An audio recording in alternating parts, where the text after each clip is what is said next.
Welcome back to the adventure of the flying horse. If you joined us for part 1, you'll remember our Persian prince flew off on an enchanted horse and landed in Bengal, where he met a beautiful princess. But he was caught in her room and sentenced to fight the entire royal guard. And that's where we left off. At dawn, the king of Bengal stood on his palace walls, watching his 10,000 guards assemble. Swords, spikes, banners, drums, an incredible sight, and all for one young, lovesick prince. The king called out, "Prince of Persia, say goodbye to the princess. Had you simply asked for her hand, I would have gladly given it. Now face my army." But the prince replied, "King, this isn't fair. A prince doesn't fight on foot.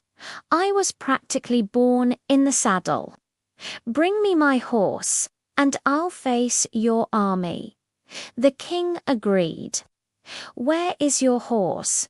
he asked. "On the palace roof," said the prince.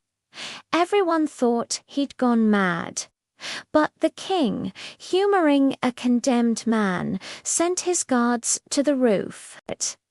6 strong men struggled to bring down the heavy ebony horse. The king smirked. "Mount your toy horse, O prince. Go to your death honorably." "That I shall," replied the prince. He leaped onto the horse, turned a screw in its neck, and to everyone's shock, it began to judder and rock. Then it shot into the air, flying high above the army. "Archers, shoot him down." The king roared, but the arrows fell short. The horse and its rider were already soaring towards the sun. From the air, the prince thought of the princess Sana. "I won't forget you," he vowed. Then, remembering his worried family, he steered the horse towards Persia. When he landed, he found the entire court in mourning for him. Their grief turned to immense joy as he was reunited with his family. A week of celebration followed. The king even freed all the prisoners, including the inventor of the flying horse. Worried, the king forbid his son from ever touching the machine again, saying, "The air is for birds. It is wrong for humans to fly." For a moment in his happiness, the prince forgot about Sana. But then, a handmaiden sang a song of eternal love, and his passion was rekindled. He pretended to be tired and snuck out to the courtyard, where the forbidden horse awaited him. By morning, he was back in Bengal, outside Sana's room. He heard her weeping. "Who's there?" she whispered. "It is I," he said gently, "returned to take you to Persia for our wedding." "You," she cried, her voice rising. "You cruel man, how could you leave me? Would you rather I had been killed by your father's army?" he asked. "Just say the word, and I will be." "No," she whispered, her anger melting. "My only wish is to be with you."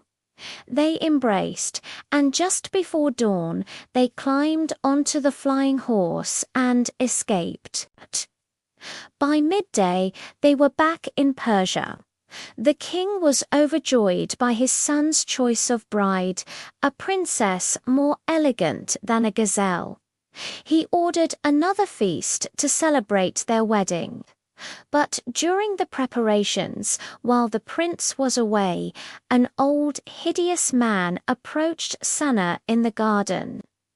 "Princess," he said, "your beloved has sent me to fetch you."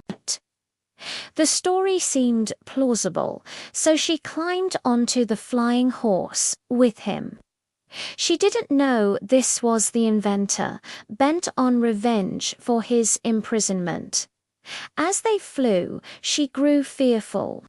When will we see my prince? The inventor cackled.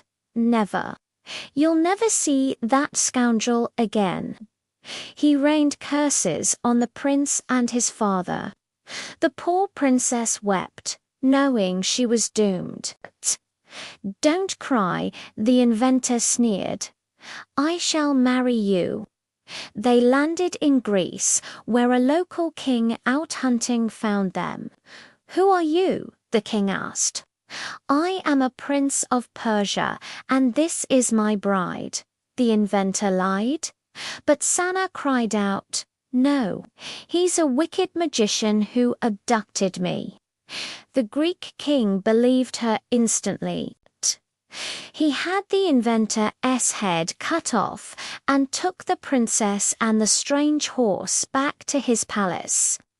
Meanwhile, the true prince, heartbroken, dressed as a pilgrim and searched far and wide for his lost love.